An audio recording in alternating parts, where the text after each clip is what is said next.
after the January 10th murder of Donovan Thomas, there were a number of retaliatory shootings. Right. One of those retaliatory shootings was on February 19th, 2015, in which Mr. Copeland is coming out of his home with his daughter and his child's mother. At that time, some members of the opposition gang drive by his house, shoot at him. He shoots back at them, and he's able to find safety. He goes to the police that evening, and when he goes to the police, they ask him for the gun that he uses. Initially, in February, he tells them he'll get the gun. He'll give them the gun. He'll give them the gun. Of course, he never turns in the gun. Now in June, he is explaining to them why he did not turn in the gun. And so I wanted to give the court that context before we go into argument. Okay. And so what's our issue with this portion of the transcript? Defense counsel, the state believes it should be played. We believe that this is intrinsic to that act from February 19th, that it completes that particular story in which this is now the answer as to why that gun was never turned in. And so that's the state's position, that it is, if it does places we don't think it's character, the fact that Shannon Stillwell had this gun. I believe that was the previous argument, that the fact that Shannon is a convicted felon and has a gun is bad character. We don't believe it's bad character, and if it is character, it's incidental character. But this explanation of where the gun is intrinsic to completing the story of what happened on February 19th, 2021. Couple things.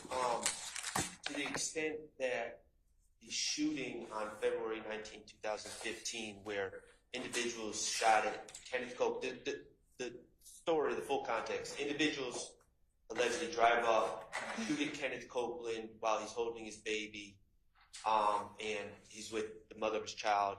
He shoots back. He hits people, causes their car to crash.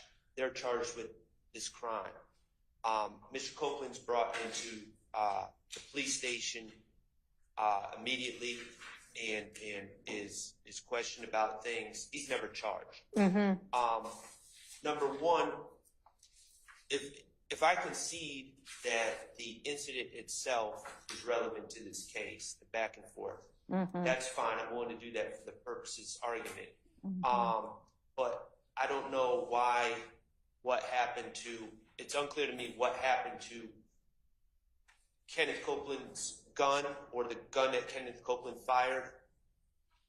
That is not relevant. It has no probative value to this case.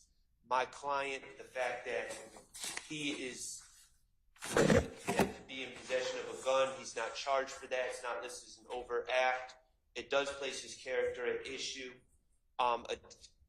It's very similar to cases that he's charged with in this indictment. I believe he's charged with 2 different counts of possession of a firearm by a convicted felon. So the fact that he's charged with that exact same offense that would be implicated here increases the prejudicial value of this information. But in addition to the 401 and 403 issues involved, Your Honor, it's also based on hearsay. He's not claiming to have been there when he's saying Shannon came and got the gun. My understanding of the sequence of events, my understanding, and I'm not revealing anything my client has told me, I'm just going by what the discovery says, Shannon wasn't present. Mr. Copeland's goes to the police station. He's just been in a shootout. I don't know that he's basing any of this on firsthand knowledge. I think he's just heard this, and it's hearsay at this point. I don't think he's ever saying that I saw Shannon come in and take the gun. That's not the way I understand what he's saying. So I think there's a hearsay issue as well. I'll hear from the state. So we've got relevance and hearsay. And 403. And 403. So for relevance, Sharon, I think it is relevant well, let me start with the hearsay first. I don't believe it's hearsay. I believe I'm going back through the transcript that Mr. Copeland explains that when the police came to the house, Mr. Shannon Stillwell was inside of the home, that he left before Mr. Copeland leaves. So I don't think That's my reading of the transcript too. I mean, whether that's true or not, who knows? But what he seems to be saying is that when the police came by to get the gun, Shannon actually was there. And when Kenneth said, all right, let me go get the gun, by that time, Shannon had actually gone and gotten the gun himself and left the house. And so he was like, I can't get you the gun right now. Give me another day or two. So that's my understanding of it. So that would not be hearsay. So the hearsay ruling, the hearsay objection is overruled. How about relevance? So as far as relevance, Sharon, we believe that the simple fact that he gets the gun from Shannon, or it's Shannon's gun, that he has to shoot back at the opposition gang, shows one, that YSL members, they interchange guns, Your Honor. You're going to see that more evidence is going to come out that we have certain YSL members who may purchase the guns for other YSL members. So this, again, is a part of what the gang does, as a part of their enterprise and conspiracy. They pass guns around, so we believe that it's relevant for that purpose. And then as it relates to 403, Your Honor, Mr. Stillwell is charged with 2 murders in this indictment, both murders by handguns. So the fact that it comes in that Mr. Copeland got this gun from Shannon is not going to, the probative value is not substantially outweighed by its prejudicial effect, given that the jury is going to hear, at least on 2 occasions, that Mr. Shannon used a gun, alleged to have used the gun, both in the Donovan Thomas murder as well as the Shamel Drinks murder. Additionally, Your Honor, when Mr. Stillwell was apprehended on March 17th of 2022, is the state's allegations that he threw a gun out of the window of a vehicle to dispose of it. So, Your Honor, we don't believe that the probative value is substantially outweighed by prejudicial effect. If we assume the allegations to be facts, A, we would need a trial, but B, I agree, it wouldn't be prejudicial if we assumed, oh yeah, well, Shannon was in possession of a gun as he rode down the street on January 10, 2015. But that's not what we do. That's the issue before the jury. So that's exactly what makes this excessively prejudicial, is because that's the issue that they need to determine.